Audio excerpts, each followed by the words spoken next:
আসসালামু আলাইকুম। আজকে রবিবার, এখন দুপুর 3টার কাছাকাছি বাজে। হঠাৎ করে বৃষ্টি, এত জোরে বৃষ্টি হচ্ছে, অনেক জোরে বৃষ্টি হচ্ছে।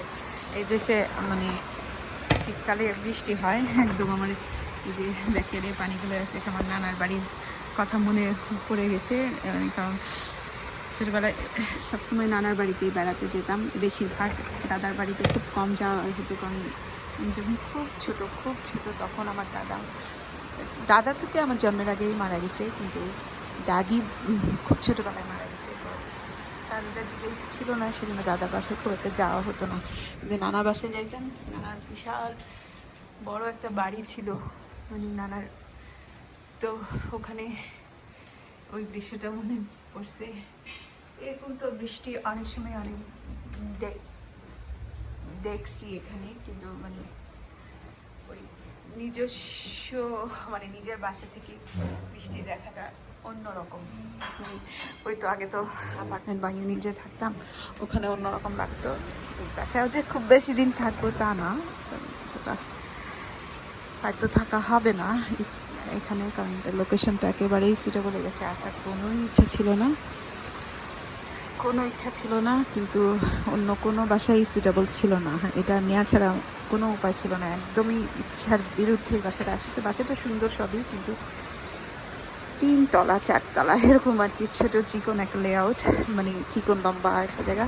4 তলা একটা বাসায় কার ভালো লাগে থাকতে, কিন্তু বাসাটা সুন্দর। তো এইটাই আর কি। কিন্তু এই ছোট্ট ইয়ার্ডে দেখতে ভালো লাগতেছে বৃষ্টিটা। ইয়ে থেকে দেখাই, থেকে বৃষ্টিগুলো দেখাই। এটা হলো রান্নাঘরে জানালা। তো এই যে ছোট্ট একটা লিভিং আছে, ওই লিভিং রুমের খুবই ছোট একটা লিভিং এরিয়া। ওই লিভিং এরিয়ার স্লাইডিং ডোর, উইন্ডো আর কি, স্লাইডিং উইন্ডো, ওটা দিয়ে বাসার পরিবেশটা ভালোই বলা যায়। সামনের দিকে খুবই আইসোলেশন আর কি, খুবই আইসোলেটেড, মানে নীরব এরিয়া, একদম কাছেই সব কিছু। কিন্তু কাছে বলতে হেঁটে যাওয়ার ডিস্টেন্সে আসলে কিছুই নাই। সব কিছু হয় গাড়িতে, না হয় গাড়িতেই যাইতে হয়। যাদের গাড়ি নেই বাস দিয়ে যাওয়ার মতো আছে অবশ্য, কিন্তু বাসে অনেক দূর হেঁটে তারপর যেতে হয়, এরকম আর কি। কিন্তু এই যে খুব ভালো লাগতেছে দেখতে। আমি এই দেশে আসার পরে ফার্স্ট টাইম এত সুন্দরভাবে বৃষ্টি দেখতেছি। এত বছর ধরে আছি অ্যাপার্টমেন্টে। ও আর একসময় আমরা একটা বাসা কিনছিলাম, বাসায় ছিলাম, ওটা অনেক দূরে, কিন্তু ওই মেমোরি নাই। 8 বছর আগে কেনা বাসা ওখানে। 8 বছর আগে আমার বাচ্চাগুলো এত ছোট ছোট ছোট ছিল, সারাক্ষণ ওদের চিন্তায় অস্থির থাকতাম। সারাক্ষণ ওদেরকে পরিষ্কার পরিচ্ছন্ন জল করে সাজায় রাখতাম না, মানে এত সুন্দরভাবে রাখতাম। ও এত ব্যস্ত ছিলাম। ওই বাসাটা খুব সুন্দর ছিল, বড় ছিল। খুব সুন্দর বলতে ঠিক তাও না, বড় ছিল, মানে এরিয়াটা নাইস ছিল আর কি। তো ওই বাসাটা মেমোরি কিছু নাই, কিন্তু এই যে আজকে খুব ভালো লাগতেছে দেখতে যে এখান থেকে এত সুন্দরভাবে বৃষ্টি দেখতেছি। গাছগুলোতে যদিও কালকে পানি দিছি, কিন্তু খুব ভালো লাগতেছে যে ওরা আল্লাহ থেকে পাওয়া পানি সরাসরি ওরা নিতে পারতেছে। 1 মিনিট একটু বাইরে যাই, একটুখানি বাড়িয়েছি, কারণ হচ্ছে একটাই, দরজাটাও খুলে রাখছি, একটাই হচ্ছে এই গাছগুলো বৃষ্টিটা অত জোরে টান করে উঠে। এই গাছগুলো মনে হয় পানিটা খুব একটা পাচ্ছে কি পাচ্ছে না জানি না। আমি ভিজে যাবো, শীতকালে ভিজে গেলে বাচ্চা ঠান্ডা ঠান্ডা লাগবে, এই যে যত্ন নেওয়াটা 12টা বেজে যাবে। তবু একটু বাইরে গেলাম। যাই হোক, ওখানে ভিডিও করছিলাম। এই যে এখানে একটা ছোট বারান্দা আছে নিচে, যে বলছিলাম বাসাটা ট্রাইভ লেভেল, মানে 4টা লেভেল। লাস্ট লেভেলটা হলো বেসমেন্ট। ওখানে পানি উপর থেকে কিভাবে জানি ওদের মানে কনস্ট্রাকশনটা এরকম যে কার পার্কের ভিতরে অনেক পানি জমে গেছে। এখন সময় নাই, আমি আবার নিচে নেমে আবার টায়ার্ড হয়ে গেছি ওটা। আমার হাজব্যান্ড ওখানে থেকে দেখতে গেছিলো, দেখে যে ওখানে পানি জমতেছে। তারপর ওখানে যে আমরা সব বক্সগুলো, এমটি বক্স মানে রেখে দিয়েছিলাম, টুকটাক ফার্নিচার ছিল, ওই ফার্নিচারগুলো সবগুলো সরাইলাম দুজনে মিলে। সরাই এখন এখানে আসছি। এটাই বিরক্ত লাগে যে বাসাটার সামনের দৃশ্যটা খুবই খারাপ আর কি, মানে এরিয়াটা দেখতে ভালো লাগে না। সুন্দর সুন্দর ওই সাইডে সুন্দর সুন্দর বাসা আছে, সেই তুলনায় বাসাটা এত বেশি রেন্ট মানে এত বেশি রেন্ট, কিছু করা ছিল না এত বছর ধরে। মানে ইউনিটে 5 জন, মানে এইসব দেশে 5 জন মানুষ ইউনিটে বা অ্যাপার্টমেন্টে বছর পর বছর কেউ সুস্থ স্বাভাবিক থাকতে পারে না। মানে স্বাভাবিকতা নষ্ট হয়ে যায় মানুষের, মানে খুব আনহেলথি ফিল করে। এটা খুব ডিফিকাল্ট।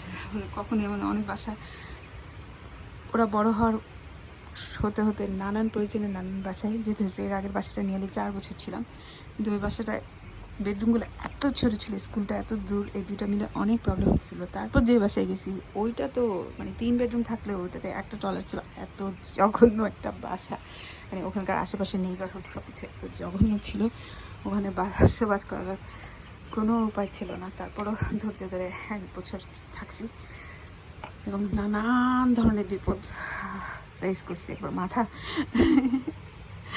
মাথাটা 2 ভাগ হয়ে যাওয়ার অবস্থা হয়েছিল, এমন একটা অ্যাক্সিডেন্ট হয়েছিল। যাই হোক, তারপর এখানে আসছি, কিন্তু এখানে তো এই এরিয়াটা মানে একটু সুইটেবল নাই, আসার কোনো ইচ্ছাই ছিল না। মানে একদম লাস্ট মোমেন্টে আর কিছু পাচ্ছিলাম না, তখন এখানে এই বাসাটাও সুন্দর, কিন্তু এই বাসাও কেউ নিচ্ছিল না, কারণ এরা এত হাই প্রাইস নিয়ে কে নিবে না। তারপর আমাদের আর কোনো উপায় নেই, তারপর নিয়ারলি মানে আয়ের সব টাকাই দিয়ে এই বাসাটা নিতে হয়েছে। যাই হোক, থাকতে আরাম আছে, যদি এতগুলো লেভেল না হইতো আর ছোটো ছোটো অনেকগুলো প্রবলেম আছে, এই জিনিসটা না থাকতো। কিন্তু যাদের আত্মীয় স্বজন থাকে না, যাদের বন্ধু বান্ধব কম থাকে, তাদের জন্য মানে কমফোর্টটা বাসায় যারা বেশি সময়, স্পেশালি যারা বেশি সময় নেয়, তাদের জন্য বাসাটা অনেক জরুরি একটা দরকার। বাসা নিজে বাড়ি ওন করতে হবে তা না, কিন্তু ওন করতে পারলে তো এটা তো অনেক ব্লেসিংস। নিশ্চয়ই আল্লাহ তার রিজিক সেভাবে তৈরি করে রাখছে, কিন্তু এটা আমার কাছে মনে হয় যে আমার কম রিজিক আছে, আমার জবাবদিহিতা অনেক কম। হ্যাঁ, এই জীবনে আমরা হয়তো অনেক স্ট্রাগল করতেছি বা এটা, কিন্তু অনেক টাকা যাদের, তাদের জবাবদিহিতা অনেক বেশি। সেই জন্য সেই হিসাবে আল্লাহর কাছে হাজারো শুকরিয়া। যাই হোক, জানি না এই বাসাটা কত রকমের সমস্যা, এই সমস্যা থেকে কবে মুক্তি পাবো। সবচেয়ে বেশি সমস্যা স্কুলটা এত বেশি, এখানে আশেপাশের স্কুল নাই, স্কুলে যাওয়া আসা ডিফিকাল্ট। মানে ওরা এরকম যে ওরা নিজে নিজে একা চলতেও পারে না, আবার ওরা এরকম যে ওদেরকে সবসময় মানে অ্যাটেন্ড করতে হয়, আর আমরা পারি না বাচ্চাদেরকে ছেড়ে দিতে। আর এখানে অনেক আনইউজুয়াল ঘটনা ঘটে, আনইউজুয়াল অ্যাক্সিডেন্ট হয়, আনইউজুয়াল মিসিং হয়, এটা সেটা অনেক কিছু হতে পারে। সেই জন্য খুব সবসময় ইনসিকিউর লাগে। তো এদেরকে নিয়ে আসা সব কিছু খুব কঠিন। যাই হোক, তারপর আল্লাহর কাছে হাজার শুকর, আল্লাহ সুস্থ রাখছে, এত প্রতিবন্ধকতার মাঝখানেও, মানে এত কিছু দেখে বুঝে চলার মাঝখানেও যে আল্লাহ সুস্থ রাখছে, এটা হলো সবচেয়ে বড়।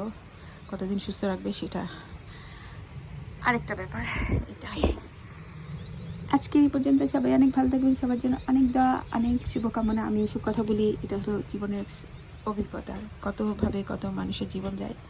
এটাতে কারো যদি উপকার হয় ভালো, না হলেও কিছু তো জানলো মানুষ যে কতভাবে জীবন চলে, এটাই আর কি। ভালো থাকবেন, সবার জন্য অনেক দোয়া, শুভকামনা। আল্লাহ হাফেজ।